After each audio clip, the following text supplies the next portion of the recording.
want to know my theory of why it causes problems? Because I honestly think it accelerates people. I think it actually works too well. I think you guys get to a point in the sentence faster than you imagined. It's just that little bit faster. Whoa, am I there in the sentence already? Ouais, on a pris le métro. Ooh, I'm ready. I'm right up against this and another article. Ooh, I don't know if I'm ready for that yet. Am I ready for that yet? Okay, that's why it often causes problems, because you guys are all like, whoa, I'm kind of like, I'm there already. It's just that little bit faster than you need, because it's doing what it's meant to do, which is propel you forward. Notice I'm not telling you to speak quickly here. You could say, "Ouais, on a pris le métro à un de mes-" you don't need to speak quickly. I just want the connection. Off you go. Good. So to one of my favourite restaurants. The service was. It's an Italian chain. Real quick to that last sentence. Real quickly. You're saying of my favorite, yes, one of my favorite restaurants. Yeah. Would it be Un de mes.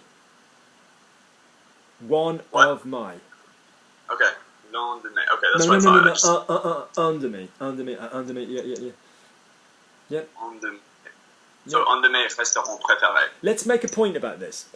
So much of the time, we're all obsessed with O and à la and O. But you could quite happily go to a place. Not the. We're going to a restaurant. To a. What's the word for to?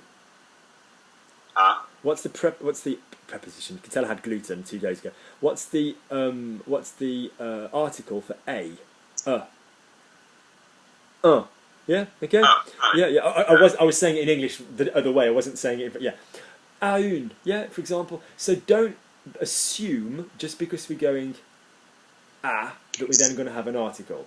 Yeah. We're gonna have a definite article. We could have an indefinite. We could have an a. Yeah. So, yeah. Okay. I gave it to a friend. Je l'ai donné à une amie. À un ami. Yeah. It's not always going to be o. All right. Great. Good. Lovely. The service was terrible because my dish didn't arrive with their ones. The service was terrible because my dish didn't arrive with their ones. Le service était terrible parce que mon repas n'arrivait pas. Didn't arrive. Why? Okay, what is didn't arrive if it weren't negative? If it weren't negative? Yeah. What's the affirmative of didn't arrive? My dish. Arriver. À arriver. Être fucking verb. God, yeah, I know. I'm so switching everything in my head today.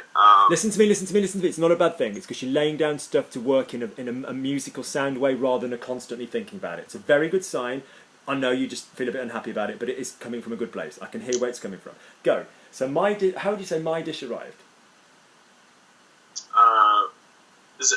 Should I use repas or Mon plat. The reason I'm saying dish on purpose is to try and encourage you to say mon plat. Yeah, mon plat. Assiette is the ceramic thing you eat off. What's your favourite dish? What's your favourite meal? Ouais, repas. Or quel est ton plat préféré? Yeah, okay. So my meal, mon repas or mon plat, arrived. Mon plat est arrivé. Lovely, est arrivé. Lovely. Okay. After their ones. Alright. Would I say after their ones or after theirs? Basically, it's the same French. I'm just trying to help you to find it. Après eux. It's not right. It didn't arrive after them. After their ones. When you admit you don't know this, tell me, I'll give it you. But have a little think. Okay. I feel like I know it if I piece okay, together pause. the rules. You're not a selfish guy. You're a really lovely personality. I admire how you help other people. But the fact is, grammatically, we're all selfish. We've said words for ourselves more than other things. Every time you get in trouble in French, and I really, really recommend this, use the personal way of saying it. You know, say the je method, your mouth will have said it. We're discovering, and anybody watching you could basically hear how when it's the muscle memory's flowing, it sometimes pulls us in the right and wrong direction while we're in this learning stage, but ultimately it will help. But sometimes your muscle memory is just not there for other people. You've done it for yourself loads, but not for other people. So how would I say my one? Would that come to you any faster? How would I say my one? Mon nom. No, okay.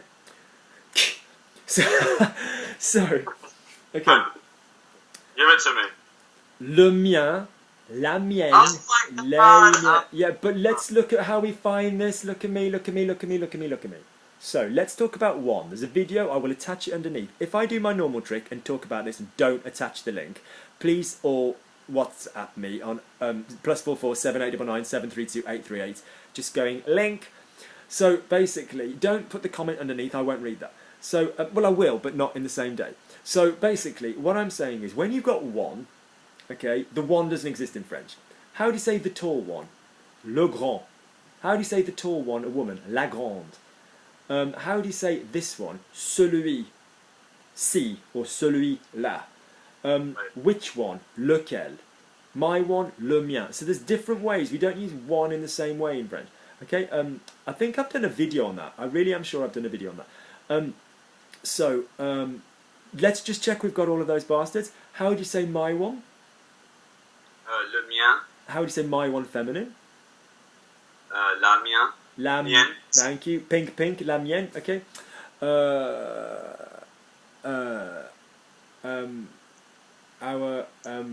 Our one, my one's plural.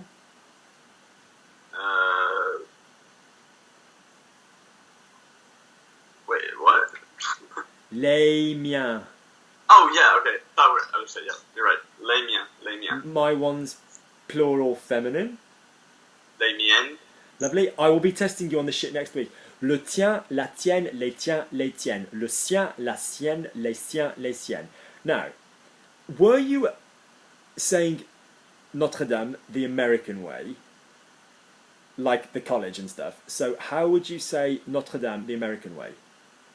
Notre Dame. Notre, exactly. So that is how you're going to say the our one. There is an accent on the O, like in the word that people say, oh, Lancôme, no, Lancôme. Okay, so basically, yeah, you've got le nôtre, yeah, okay, le nôtre, la nôtre, les not, not les.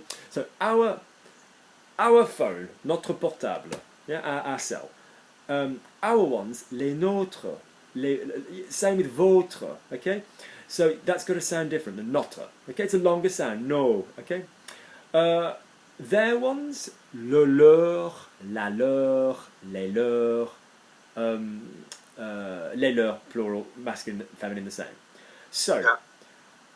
let's have some cheeky fun. Say, my one is bigger than his one. Say that. Let's assume we're talking feminine, because if we're talking about the thing I'm joking about talking about, it would be feminine anyway. Because curiously, dick, cock is feminine. So vagina's masculine though. So basically, how would you say my one is bigger than his one? Would it be la mienne plus grande que Hang on, my one is bigger. I need to hit the bigger. plus grand, plus grande, Plus grande. Yep. Okay. Than his one. Le sien, que la sienne. That's it. Give me. Their ones are smaller than my ones. Let's say you're talking about the size of your feet or something. So their ones are smaller than my one. Okay. Les leurs sont plus petites que les miens. Right. That was so messy. Just 1 second. I just need to check something. Because I just had a little beepy beep and I'm just checking. I'm not teaching normally for another 15 minutes. I'm just checking the timetable thing. Google Calendar. 1 second. 1 second. Do you have like more than one Google account? I do, and it's such a pain to kind of like. I've got different ones for YouTube, different ones for storage, different ones for photos of kids and stuff, different ones for like. Right. Where were we? We're good. We're all right until Sally in a few minutes. So, if I've got, what was I saying? If they. Yeah. So what I'm saying is basically, you need to, and with all due respect to the transgender community, but you need to be entirely male or entirely female. So your sentence needs to be blue all the way through, pink all the way through. Okay? Okay. So if I was saying, like, my shoes, which is feminine, you know, so you said petite, didn't you, or grande, I can't remember, but then you went mien or something. So I'm like, well, that's not feminine. Do you understand? Also, a really good thing to do is, and I was explaining this to Paul earlier, what's your favourite shirt? What if you literally, like, you weren't dressing, okay, say you were dressing to go out, and there's a shirt that you know you look good in, your other half thinks you look good, what, describe this shirt to me, what colour is it? It's blue. Everybody's always got one that they know, like, you know, that's their good. I mean, I'm not saying you only have one shirt, but you know, you have a shirt that you think that's my good shirt. I look good in that. My shoulders look good. I look, you know, my waist looks good. You know, language is like this. You've got a form of words that you love saying that word. You love that tense. Your mouth prefers that, but you're not going to wear that shirt all the time. You wouldn't wear it to go swimming in. You wouldn't wear it to go for a run in. You wouldn't wear it, you know, it would get pretty nasty pretty quickly, wouldn't it? It would get, you know, like, it would get really nasty. So the point is, be aware when you learn new stuff. Just take time for yourself and say, what is my mouth going to do here? What departure is this?